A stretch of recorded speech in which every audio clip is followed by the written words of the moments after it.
Guys, I took the whole harp. I got it put in a box and shipped all the way to my home in Canada. And I took other things too, but what's the fun in saying those things, right? Hi, I'm Maitreyi from Never Have I Ever, and I'm gonna be answering your burning questions, which aren't really burning because they're not on fire, so. All right, burning.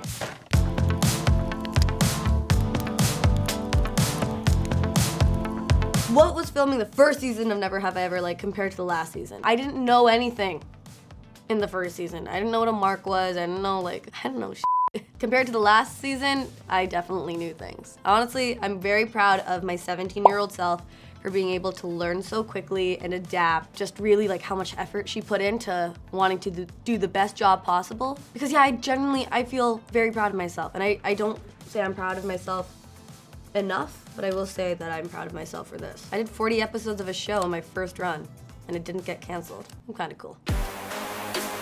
Favorite behind the scenes moment from Never Have I Ever? There's a lot. There's so many like, it depends. There's so many like small moments where like, I can be cheesy and say like, I don't know, the Darren and Maitreyi video logs. Darren loves to do it as much as he denies it on camera. He's the one who always says like, hey, did you edit the video yet? Most embarrassing moment that's ever happened on set. This is actually season 1. It was not embarrassing, because I don't really get embarrassed. I think my dad taught me that. He was like, it's all good. Just laugh at yourself, you know, get up and take a bow. But one time, it was when Davey's doing like the broken baby doll photo shoot for Rebecca, Paxton's sister. And Lang Fisher, one of the creators, really wanted me to nail this broken baby doll pose, which I did not know was a thing. And I was really trying to hold in my laughter. And then I just spat, because like, I was like, and then I spat right at the camera and at the camera guy. Patrick McGinley, love him. We're besties, it's fine. What do you relate to most with Davey's character? Did you have any say with Davey's character development during the writing process? Honestly, the writers deserve all the credit for Davey. I think originally though, she was written a little bit more like angry and aggressive. And then she had like more of a sarcastic tone, which I think I influenced. But I know I influenced like finger guns. That's me, I do that. And like saying what's poppin'. I used to say that a lot in season 1, and then Maitreyi stopped saying what's poppin'. She would just say, how are you? What is my favorite Davey unhinged moment? I thought that my favorite would be going on the roof to spy on Dr. Jackson and Nalini, because I was like, oh my God, I get to be on a roof of a house. And then I was in like a whole like little like get up, like under my clothes, under my pants, and it was like a whole holster thing, and it felt like chunky underwear, and suddenly it wasn't my favorite to experience. I don't know, this isn't a TMI, it's called an honesty hour. It felt like a big wedgie, and it sucked.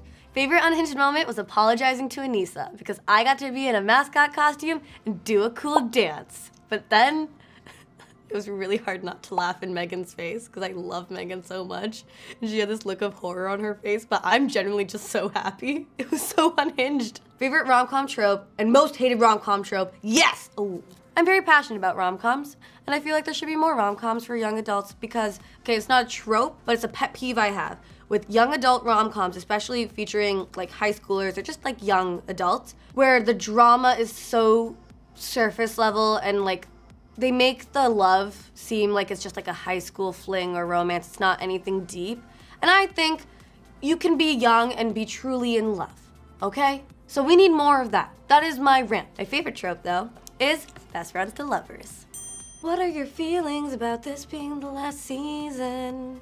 I feel quite good. I feel quite nice in this very moment. I truly do believe all good things do come to an end, and I don't think I understood the value of that saying until the end of this season happened. I'm excited for the fans to see it. I'm excited for the fans to see how we go out with a bang. But I'm also excited for the future of what I'm gonna do with the rest of my life, you know? Who knows? I can be grateful and excited for myself at the same time. Nothing wrong with that. Spoiler territory. How do you think each character lives their lives after the season finale? I'd like to think that, like, yes, they all have happy endings. For now. I don't know, what if, like, Nalini and Andreas like get into a really bad fight in the middle of their dinner date at the Vishwakumar household? Trouble in paradise.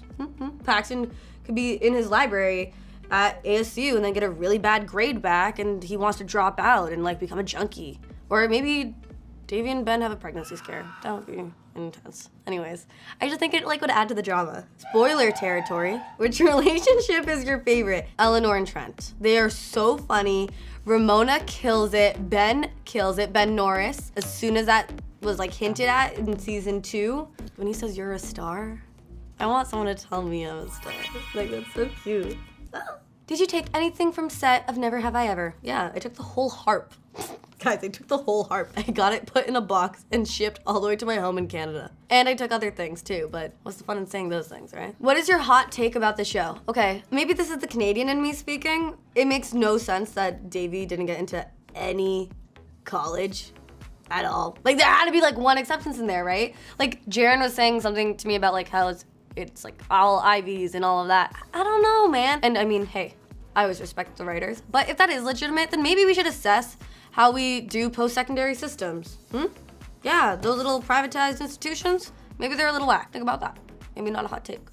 Maybe a rant about privatizing education. Who knows? Team Paxton or Team Ben? I am Team Ben. First of all, Team Davy all the way. But Ben, Davy, we knew it was coming, let's be real, and I trust the writers, yeah, okay? They complement each other. We knew it was happening from the moment graduation happened. Thank you for watching me answer things. If you're into that, make sure to tune in to Never Have I Ever Season 4, which is now streaming on Netflix. If you're into that.